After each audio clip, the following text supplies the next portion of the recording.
चटर्जी हैरानी के साथ यामिनी से पूछता है, तुम्हारे अभिशाप ने मतलब? यामिनी पलटकर जवाब देती है, मतलब ये चटर्जी कि मेरे अभिशाप की वजह से ही चित्रा आंटी की जान गई है। मेरा अभिशाप खत्म करने के लिए उन्होंने अपनी जान दे दी।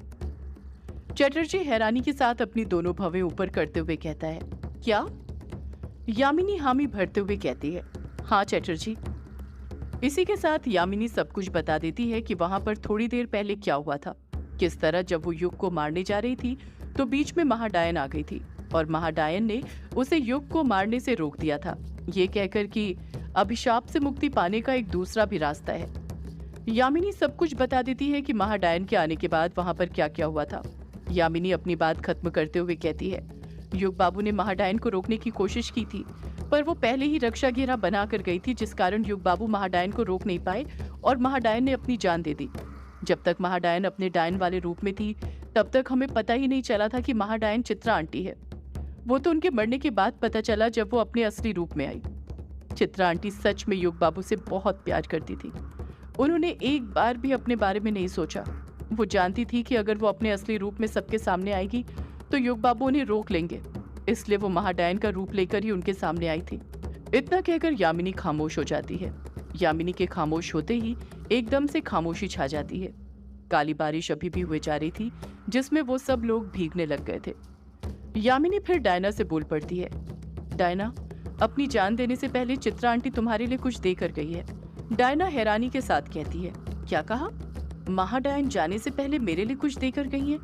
क्या यामिनी? युग ने एकास्त्र को नीचे ही रखा था। यामिनी उस एकास्त्र को उठाती है और डायना को देते हुए कहती है, ये डायना। जब बाकी सबकी नजर एकास्त्र पर पड़ती है तो डायना भी एकास्त्र को देखकर उतना ही हैरान होती है जितना कि बाकी सब हो गए थे। डायना एकास्त्र को अपने हाथ में पकड़ती उससे पहले ही अभिमन्यु तुरंत यामिनी के हाथ से उस एकास्त्र को छीनते हुए बोल पड़ता है, ये तो मेरा एकास्त्र है जो उस रात अघोरी के हमला करने के कारण हवेली के अंदर छूट गया था। ये चित्रा आंटी के पास कैसे पहुंचा? यामिनी तुरंत अभिमन्यु से वो एकास्त्र छीनते हुए कहती है, ये तुम्हारा एकास्त्र नहीं है अभिमन्यु, इसे बनाया भले ही तुमने हो, पर भूलो मत, इसके अंदर जो हरा हीरा लगा हुआ है वो महाडायन का है। उसके मुताबिक अब ये एकास्त्र भी महाडायन का ही है, क्योंकि इस एकास्त्र में जान महाडायन के हीरे लगने के कारण ही आई है। इतना कहकर यामिनी कसकर एकास्त्र को अपने दोनों हाथों से थाम लेती है। अभिमन्यु भी दोबारा एकास्त्र को यामिनी के हाथ से लेने की कोशिश नहीं करता है, क्योंकि वो भी ये बात अच्छे से जानता था कि यामिनी जो बोल रही थी एकदम सही बोल रही थी। यामिनी एकास्त्र को फिर से डायना की तरफ करते हुए कहती है, ये लो डायना, अब ये एकास्त्र तुम्हारा है, तुम हो इसकी हकदार। डायना रोते हुए ना में अपना सिर हिलाते हुए कहती है, नहीं, नहीं हूं मैं इसकी हकदार। डायना अपने आप को कसूरवार ठहराते हुए कहती है, सारी गलती मेरी ही है। काश मैंने एकास्त्र को महाडायन को पहले लाकर दे दिया होता तो आज वो जिंदा होती, परिस्थितियां कुछ और होती। अभिमन्यु नम लहजे के साथ कहता है, गलती तुम्हारी नहीं है डायना, गलती मेरी है। तुमने तो कितनी बार मुझसे एकास्त्र मांगने की कोशिश की थी, पर मैं ही पागल था जो कुछ समझ नहीं पाया था, और मैंने इस एकास्त्र को तुमसे दूर रखा। डायना पलटकर कुछ कहती उससे पहले युग गुस्से से डायना से पूछ पड़ता है, डायना, तुम जानती थी ना कि मेरी माँ महाडायन है? युग ये बात इतने गुस्से से डायना से पूछता है कि एक पल के लिए डायना डर जाती है। सिर्फ डायना ही नहीं, बाकी सब भी युग का गुस्सा देखकर डर गए थे। डर के कारण डायना युग के सवाल का कुछ जवाब ही नहीं दे पाती है। युग फिर डायना से पूछ पड़ता है, बोलो डायना, मैं कुछ पूछ रहा हूँ तुमसे, तुम जानती थी ना कि मेरी माँ महाडायन है? डायना हाँ में अपना सिर हिलाते हुए नम लहजे के साथ कहती है, हाँ युग, मैं जानती थी ये बात। युग उतने ही गुस्से के साथ पलटकर डायना से फिर पूछ पड़ता है, तो फिर तुमने ये बात मुझे पहले क्यों नहीं बताई? डायना खामोश रहती है, कुछ जवाब नहीं देती है। युग फिर डायना को घूरते हुए बोल पड़ता है, बोलो डायना, क्यों नहीं बताई तुमने ये बात मुझे? डायना भी गुस्से के साथ ही युग को पलटकर जवाब देती है, क्या बताती युग मैं तुम्हें, तुम खुद ही बताओ। जब भी तुम्हारे सामने चित्रा आंटी का नाम तक लिया जाता था तो तुम गुस्से से आग बबूला हो जाया करते थे। उनका जिक्र तक करना तुम्हें पसंद नहीं था, तो क्या बताती मैं तुम्हें? युग खुद शर्मिंदा होते हुए अपना सिर नीचे झुका लेता है, क्योंकि वो ये बात अच्छे से जानता था कि डायना जो बोल रही थी एकदम सही बोल रही थी। वो कभी भी डायना की बात पर भरोसा नहीं करता। डायना का गुस्सा अभी भी शांत नहीं हुआ था। वो फिर युग से बोल पड़ती है, मैं कहती रही तुमसे कि चित्रा आंटी बहुत अच्छी है, उनके दामन पर कलंक मत लगाओ, वो बुरी नहीं है, पर तुमने मेरी एक नहीं सुनी। जो मन में ठान कर बैठे हुए थे उसे ही मानते रहे। मैं क्या, वंदना भाभी ने भी तुम्हें कितना समझाने की कोशिश की थी कि चित्रा आंटी तुमसे बहुत प्यार करती थी, पर तुमने उनकी भी एक नहीं सुनी। अब तो वंदना भाभी भी इस दुनिया में नहीं रही, वो भी तुम्हें छोड़कर चली गई। जैसे ही डायना ये बात बोलती है, युग के दिल को एक बहुत बड़ा झटका लगता है, क्योंकि जानकी के बाद वंदना ही थी जिसको युग बहुत मानता था। युग कुछ कहता उससे पहले ही अमोदिता रोते हुए बोल पड़ती है, सिर्फ वंदना भाभी नहीं युग जी, माँ भी हमें छोड़कर चली गई है। उन मुर्दों ने मार दिया मेरी माँ को। इतना कहकर अमोदिता फिर रोने लग जाती है। जब युग अमोदिता के मुंह से ये बात सुनता है तो और ज्यादा सदमे में चला जाता है। उसका दर्द बढ़ते जा रहा था, इस कदर कि उसके दर्द ने उसकी जुबान छीन ली थी। उसके अंदर इतनी भी हिम्मत नहीं थी कि वो कुछ बोल सके। जब डायना चित्रा की लाश को देखती है तो फिर वो युग से रोते हुए बोल पड़ती है, आज तो सारा सच तुम्हारी आंखों के सामने है युग। तुम्हें पता चल गया ना कि चित्रा आंटी तुमसे कितना प्यार करती थी। उन्होंने तुम्हारे लिए अपनी जान दे दी, और कोई किसी के लिए अपनी जान तभी देता है जब वो उससे बेइंतहा प्यार करता है, ना कि नफरत करता है। तुम्हारी माँ तुमसे बहुत प्यार करती थी युग। इतना कहकर डायना रोना शुरू कर देती है। उसकी आंखों से आंसुओं का सैलाब बहने लग जाता है। डायना फिर खुद को दोष देते हुए कहती है, सारी गलती मेरी ही है, मुझे यहाँ पर आना ही नहीं चाहिए था। माँ डायन से बोल देना चाहिए था कि वो हरा हीरा लेने किसी और को भेज दे। अभिमन्यु डायना की बात पर गौर फरमाते हुए कहता है, मतलब तुम्हें यहाँ पर चित्रा आंटी ने भेजा था, वो भी हीरा लेने के लिए? डायना हामी भरते हुए कहती है, हाँ भी, मैं हीरा लेने के मकसद से ही यहाँ पर आई थी और तुमसे प्यार कर बैठी। उसी प्यार के कारण सब कुछ बर्बाद हो गया। डायना की बात पलक को बिल्कुल भी अच्छी नहीं लगती है। पलक मुंह बनाते हुए कहती है, उन्होंने तुम्हें ही यहाँ पर क्यों भेजा था डायना? डायना पलक के सवाल का जवाब देते हुए कहती है, क्योंकि मुझे मायाधारी से बदला लेना था। जैसे ही डायना मायाधारी का नाम लेती है, सब लोग शॉक्ड हो जाते हैं। किसी ने भी उम्मीद नहीं की थी कि डायना मायाधारी का नाम लेगी। कछुआ डायना को एकटक देखते हुए कहता है, तुम्हारी कहानी में मायाधारी कहाँ से आ गई डायना?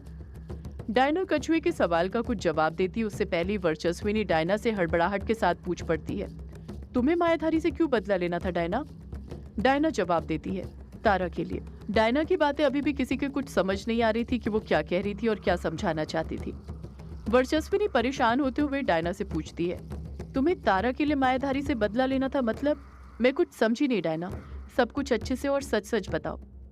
डायना लंबी लंबी सिसकियां भरते हुए कहती है, बताती हूँ, सब कुछ बताती हूँ। आज मैं सब कुछ बताऊंगी। वो राज जो इतने दिनों से मैं अपने अंदर लिए घूम रही हूँ, सब बताऊंगी, क्योंकि अब सब कुछ बताने का वक्त आ गया है। हर कोई डायना की तरफ देखने लग जाता है, क्योंकि उसकी दास्तां जानने के लिए हर कोई बेताब था। डायना एक लंबी आह भरते हुए अपनी दर्द भरी दास्तां सबको सुनाते हुए कहती है, मैं डायना, जैसा मेरा नाम है वैसा ही मेरा काम है, मैं एक डायन हूँ। जब युग डायना के मुंह से ये बात सुनता है तो उसे बड़ी हैरानी होती है, पर वो डायना को बीच में टोकता नहीं है, डायना को अपनी बात कहने देता है।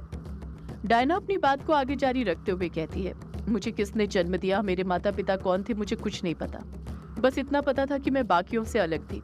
दूर खड़े व्यक्ति की बात सुन लेना, इंसानों का खून पीना, उनका मांस खाने की तलब ही मुझे बाकियों से अलग बनाती थी। अपनी छोटी सी उम्र के साथ बढ़ती हुई चोटी को देखकर मैं समझ गई थी कि मैं एक डायन हूँ, और मैंने खुद अपने आप को एक नाम दे दिया था, डायना। मैं माया नगरी में ही रहती थी, वहीं पर मेरा घर था। घर कहना गलत होगा, वो तो बस एक मकान था। घर तो वो होता है जहाँ पर आपके अपने होते हैं, आपका परिवार होता है, पर मेरा कोई परिवार नहीं था। सभी लोग बड़े गौर से डायना की हर बात सुन रहे थे, और उसकी हर बात में उसका गम साफ झलक रहा था कि वो कितनी दर्द भरी जिंदगी बिता कर आई थी। जैसे जैसे वो अपनी दास्तां बताते जा रही थी, उसकी चोटी उसकी पीठ पर अपने आप डोलते जा रही थी, किसी नागिन की तरह। डायना फिर बोल पड़ती है, सिर्फ मैं माया नगरी में नहीं रहती थी, बल्कि मायाधारी भी माया नगरी में ही रहा करती थी। बस फर्क इतना था कि मायाधारी इंसानों से दूर 7 पहाड़ियों के बीच अपनी गुफा में रहती थी, और मैं इंसानों के बीच उन्हीं की बस्ती में रहती थी, उनके साथ घुल मिल कर। मैं इंसानों के बीच इस तरह घुल मिल जाया करती थी कि उन्हें पता ही नहीं चलता था कि मैं एक डायन हूँ। इंसानों के बीच ही मैं अपनों को तलाशा करती थी, पर मुझे कोई अपना नहीं मिलता था। लगता था सारी जिंदगी ऐसे ही गुजरेगी, इंसानों का खून और मांस खाते हुए। पर कहते हैं ना, दुनिया में आप कभी अकेले नहीं होते, कोई ना कोई आपका अपना जरूर होता है, जो वक्त मिलने पर ही आपको मिलता है। और मुझे एक बहन मिली, देविका के रूप में। डायना एक लंबी आह भरते हुए अपनी बात को आगे जारी रखते हुए कहती है, देविका और रविंद्र मेरे घर के सामने ही रहने के लिए आए थे। देविका टैरो कार्ड रीडिंग करती थी और रविंद्र आर्कियोलॉजिकल डिपार्टमेंट में था। जब मैंने देविका को पहली बार देखा था, तब पता नहीं क्यों मुझे उसमें एक अपनापन सा लगा था। बहुत जल्दी ही हम दोनों बहुत अच्छे दोस्त बन गए थे। दोस्त कहना गलत होगा, वो तो मेरी बड़ी बहन की तरह थी। देविका और रविंद्र दोनों ही एक दूसरे से बहुत प्यार करते थे। दोनों एक दूसरे को अच्छे से समझते थे और एक दूसरे की कद्र किया करते थे। दोनों की जिंदगी खुशहाल थी। उन दोनों को देखकर ऐसा लगता था कि काश मेरी भी ऐसी जिंदगी होती। पर कहते हैं ना, दूर से सभी की जिंदगी हमें हसीन ही लगती है, पर सबकी जिंदगी में किसी न किसी चीज की कमी होती ही है। और देविका और रविंद्र की जिंदगी में जिस चीज की कमी थी वो थी एक बच्ची की। उन दोनों की कोई संतान नहीं थी। वर्चस्विनी डायना को बीच में टोकते हुए कहती है, ये बात तुम पहले ही मुझे पुलिस स्टेशन में बता चुकी हो डायना, जब तुम यहाँ मेहंदी पथार में आई थी। तुम तो मुझे ये बताओ, तुम्हें मायाधारी से क्यों बदला लेना था? डायना वर्चस्विनी से कहती है, वर्चस्विनी जी, ये बात मैंने आपको बताई थी, बाकी सबको तो नहीं ना। अब सबको सब कुछ पता चलना चाहिए। वर्चस्विनी खामोश रहती है, पलटकर कुछ नहीं कहती है। डायना फिर बोल पड़ती है, देविका इसी चीज से मायूस थी कि उसकी कोई संतान नहीं थी और उसे एक औलाद चाहिए थी। उस औलाद के लिए देविका ने पूजा पाठ करना शुरू कर दिया था और भगवान ने उसकी सुन भी ली थी। देविका और रविंद्र दोनों बहुत खुश थे और उन दोनों से ज्यादा कोई खुश था तो वो मैं थी। मैं कैसे ना खुश होती, आखिर मैं मौसी जो बनने वाली थी। हम सभी खुश थे, पर कहते हैं ना, खुशियां ज्यादा देर टिकती नहीं है, उन्हें नजर लग जाया करती है। और हमारी खुशियों को भी नजर लग गई थी। कछुआ तुरंत पूछ पड़ता है, नजर लग गई थी? किसकी डायना? डायना कछुए के सवाल का जवाब देते हुए कहती है, मायाधारी की। सदियों से है पुरानी ये है यक्षिणी की कहानी। यक्षिणी एक आग है, यक्षिणी तेरा ख्वाब है।